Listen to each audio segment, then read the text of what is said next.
কলার মোচা, আপনারা নিশ্চয়ই কলার মোচা চিনেন, যেটা বিলুপ্ত হয়ে যাচ্ছে। মানে এই খাবার, এটা একটা খাবার এবং পুষ্টিকর, আপনার স্বাস্থ্যের জন্য ভালো, অত্যন্ত উপকারী একটি জিনিস, যেটা আমরা এখন দিন দিন এটা হেলায় ফেলায় ফেলে দিচ্ছি।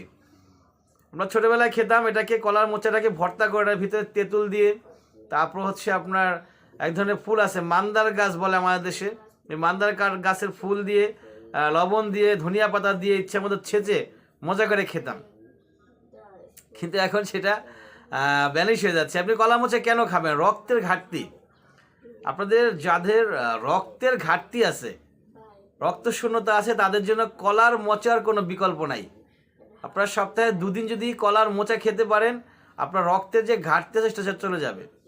এই কলার মোচা ভিটামিন আছে, আপনার মিনারেল আছে এবং আয়োডিন আছে, আয়োডিন এবং অ্যান্টি অক্সিডেন্ট রয়েছে এই কলার মোচার ভিতরে।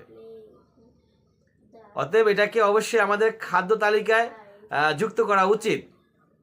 খাদ্য তালিকায় কলার মোচাটাকে আমাদের অবশ্যই কি করা উচিত? যুক্ত করা উচিত। ফাইবার, প্রচুর পরিমাণে ফাইবার রয়েছে কলার মোচার ভিতরে, যার কারণে হজম শক্তি, আপনার পেটের যদি হজম শক্তি যদি ক্লিয়ার থাকে, মানে হজম প্রক্রিয়া, আপনার হজম প্রক্রিয়া যদি কোনো প্রকারের প্রবলেম না থাকে, তাহলে ইনশাআল্লাহ তাআলা আপনার বডির সকল জিনিসগুলো অটোমেটিক চলবে।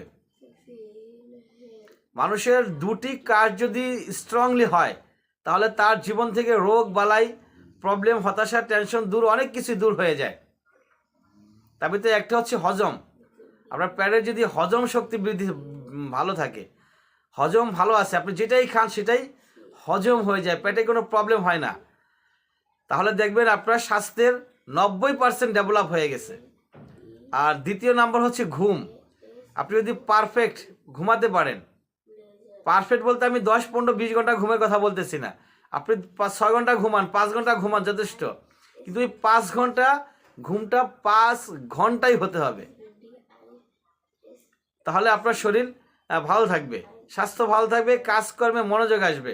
আর মহান রব্বুল আলামিনের রহমতের কারণে, বরকতের কারণে, আল্লাহ পাকের করুণার কারণে এই কলার মোচার ভিতরে আল্লাহ পাক হজম বৃদ্ধি করার উপাদান দিয়ে দিচ্ছেন। তা আপনি যদি এই কলার মোচা খান, ইনশাআল্লাহ তাআলা আপনার হজম শক্তি বৃদ্ধি পাবে। কিভাবে খাবেন? প্রথমে বলছিলাম এটাকে কাঁচা অবস্থায় ভর্তা করে খাওয়া যায়, এটাকে ভাজি করেও খাওয়া যায়, এটাকে আপনি হচ্ছে তরকারি রান্না করেও খেতে পারেন। আর পেঁয়াজু, আমরা যে পেঁয়াজু খাই, পেঁয়াজুর ভিতরে যে পেঁয়াজ ব্যবহার করি, সেটা না ব্যবহার করে আপনি কলার মোচার যে ফুলগুলো আছে সেটাকে ব্যবহার করতে পারেন। ডায়াবেটিস রোগীদের জন্য এই কলার মোচা একটি উপাদেয় খাদ্য।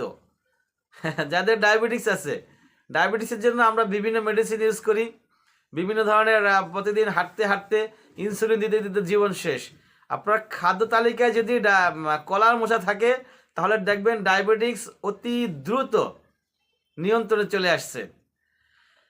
আসসালামু আলাইকুম ওয়া রাহমাতুল্লাহ।